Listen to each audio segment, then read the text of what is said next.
14 billion US dollar জয় চুরি করেছে। বেগম খালেদা জিয়ার প্রতি বাংলাদেশের যে রাজনৈতিক নেতৃবৃন্দের প্রতি আনফেয়ার করা আছে, তার বিচার কি হবে না? বাংলাদেশে আয়নাগরের কারিগরদের বিচার করতে হবে।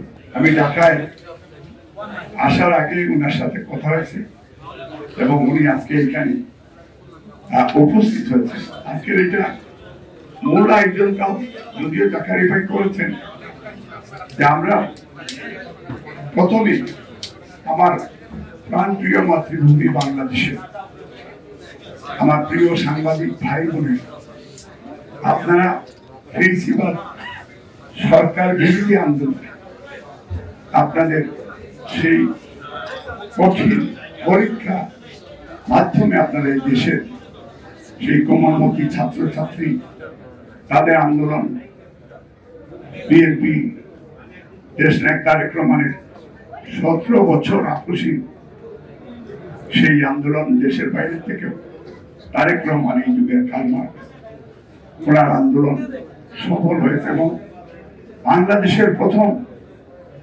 প্রেসিডেন্ট মহান স্বাধীন বাংলাদেশের ঘোষক বহুদলীয় গণতন্ত্রের প্রবক্তা শহীদ রাষ্ট্রপতি জিয়াউর রহমানের আত্মার মাগফিরাত কামনা করছি। তার সাথে সাথে যারা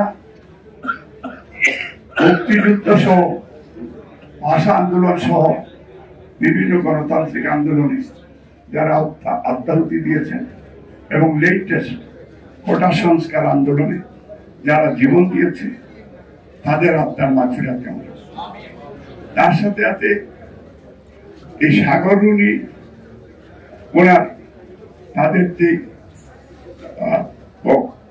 তাদেরকে যেভাবে হত্যা করা হয়েছে এটারও এবং প্রত্যেকটা গুম হত্যা, যেটা ভাবিও বলেছেন প্রায় 600-ও বেশি ন্যাশনাল লিডার গুম হয়েছে, এদের এখনো ফেরত আনার দাবি জানাচ্ছি এবং আনতে হবে।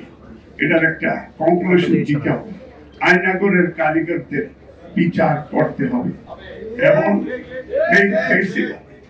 সরকারকে যারা স্পেশাল ইন্ডিয়ানরা যে দেশের বিরুদ্ধে কনস্পিরেসি করেছে, আমরা এখন আহ্বান জানাই যে এখন ডক্টর ইউনূসের সরকারকে সহযোগিতা করে তারেক রহমান বলছে যে আমরা সহযোগিতা করতেছি যাতে এই বিচারগুলি হয় এবং অবাধ সুষ্ঠু নিরপেক্ষ নির্বাচন যাতে হয়।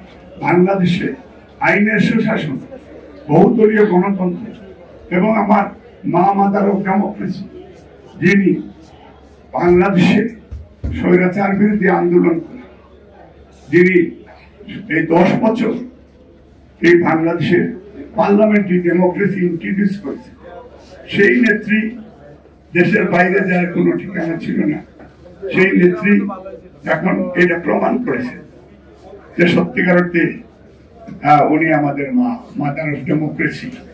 এবং প্রিয় সাংবাদিক ভাইরা, এইগুলি বাংলাদেশের সঠিক ইতিহাস, মুক্তিযুদ্ধের সর্বাধিনায়ক জেনারেল এমএজি উসমানী, মৌলানা ভাসানী, ওনাদের বিষয়টাও আমার মনে হয় নিশ্চিত করতে হবে। আমরা শেখ সাহেবের প্রতিও আমাদের আন্ডারমাইন করবো না আমরা, কিন্তু ফেসিবাদের বিরুদ্ধে আমাদের আন্দোলন অব্যাহত থাকবে। আপনাদের মাধ্যমে আপনারা এগুলি ইতিহাসটা আমরা সঠিক ইতিহাসের মূল্যায়ন চাই। গণমাধ্যম কর্মীদেরকে বলবো, please for gods sec we should be unite. আমরা শোল্ডার টু শোল্ডার এই দেশকে বিল্ড করতে চাই, এই দেশের ডেমোক্রেসি পুনরুদ্ধারের জন্য, ফিরিয়ে আনার জন্য আপনাদের পলিটিশিয়ানদের এবং অ্যাডমিনিস্ট্রেশন সবার সহযোগিতা আমি মনে করি যে একে অন্যের পাশে থাকা। বেগম খালেদা জিয়ার প্রতি বাংলাদেশের যে রাজনৈতিক নেতৃবৃন্দের প্রতি আনফেয়ার করা আছে, তার বিচার কি হবে না? বাংলাদেশে 14 বিলিয়ন ইউএস ডলার জয় চুরি করেছে। এটা FBI আর বিরুদ্ধে একাধিক মামলা করেছে। উনি কয়েকবার জেলে ছিলেন। নিউ ইয়র্ক টাইমস হেডলাইন করেছে। ভেরি আনফর্চুনেটলি আমি বাংলাদেশের কোন নিউজ পেপারে হেডলাইন এটা দেখিনি। মাফিয়া হাসিনা, আল জাজিরা, এটা বিভিন্ন মিডিয়া ওয়ার্ল্ড ওয়াইড এটা প্রমাণ করেছে। যাই হোক, এটা আমি মনে করি যে এখন আমি ওই লাইনে যাচ্ছি না, কারণ পলিটিক্যাল লিডার এই পলিটিক্যাল বক্তব্য দিবেন। আমি শুধু প্রবাসী হিসাবে আজকে বাংলাদেশে এসেছি, আপনারা দোয়া করবেন আমাদের জন্য, প্রবাসীদের জন্য, স্পেশালি তারেক রহমান, যেহেতু উনি একজন প্রবাসী। উনি বলেছেন যে আইনের লড়াই করে বাংলাদেশে ফিরবেন। এর আগে ফেজিবাদ সরকার ওনার পাসপোর্ট দেয়নি, উনি অনেকবার চেষ্টা করেছেন, কিন্তু এইবার ডেফিনেটলি উনি বাংলাদেশে ইনশাআল্লাহ আসবেন, অচিরে আসবেন। এবং উনি এই সরকারকে সহযোগিতার কথা বলেছেন, আমরা বিশ্বাস করি। ডক্টর ইউনূস ওনার নেতৃত্বে এই যে ইলিয়াস আলী, চৌধুরী আলম সহ যারা গুম হয়েছে, as soon as possible তাদের ফিরিয়ে আনা সেই প্রিপারেশন বা এটা একটা ডিক্লিয়ার হবে। বায়নাগারের কারিগর এই জিয়ারা পার পাবে কিনা, কেন পার পাবে ওরা?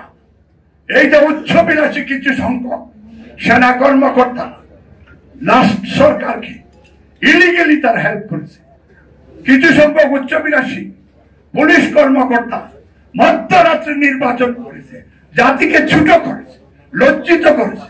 এইটার থেকে আমরা সবাই মিলে এই দেশের গণতন্ত্র, সাম্য, মানবিক মর্যাদা, সামাজিক ন্যায় বিচার আমরা ফিরে আনার আমরা অঙ্গীকারবদ্ধ।